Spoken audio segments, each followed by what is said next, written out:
Hi, I'm Jason DiLauro from the Wealth Advisory Group of DiLauro, Wracher, and Thomas, here with our monthly update. Record stock market highs retreated as January came to a close. U.S. stocks tumbled toward the end of the month, with the Dow Jones Industrial Average edging back from its much-touted record high of 20,000. The broad market S&P 500 also retreated while bond yields remained unchanged for the most part. In the end, the three major domestic stock indexes ended slightly up for the first month of the year. While there's naturally a degree of second-guessing, financial market participants remain generally optimistic as the new administration gets underway.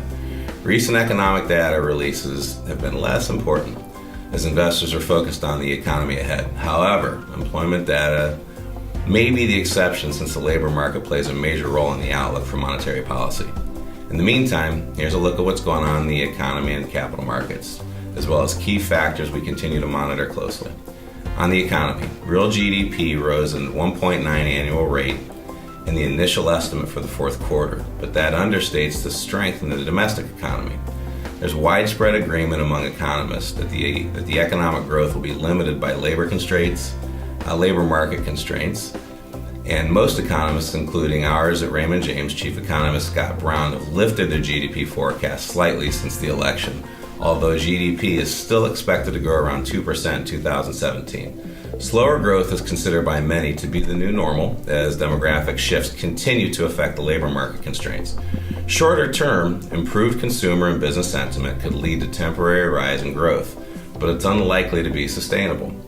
Our new president, Trump, inherited an economy that is in good shape. However, the federal budget situation will become more troublesome in the years ahead as the baby boom generation continues to move into retirement, boosting Social Security and Medicare spending.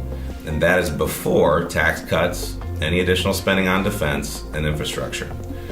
A large-scale infrastructure spending package is expected to meet some resistance in Congress, and there's considerable uncertainty regarding the timing, size, and characterization of the tax cuts. Legislative constraints may push a reduction in tax rates into 2018.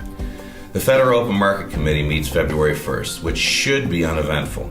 The central bankers are not expected to change short-term interest rates, and there's not a press conference afterwards. Officials will not be submitting revised economic projections this time. The Fed's policy decisions will remain data-dependent, but officials expect to continue raising rates at a gradual pace over the next few years.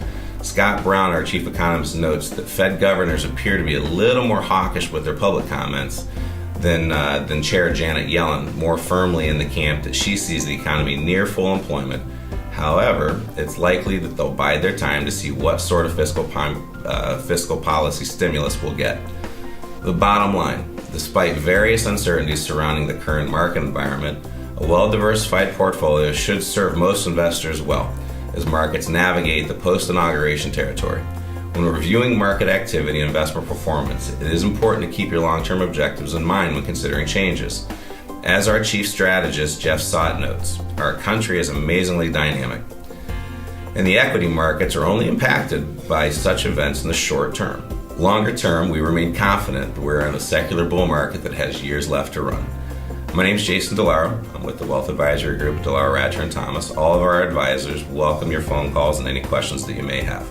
We're looking forward to talking to you. Make it a great day.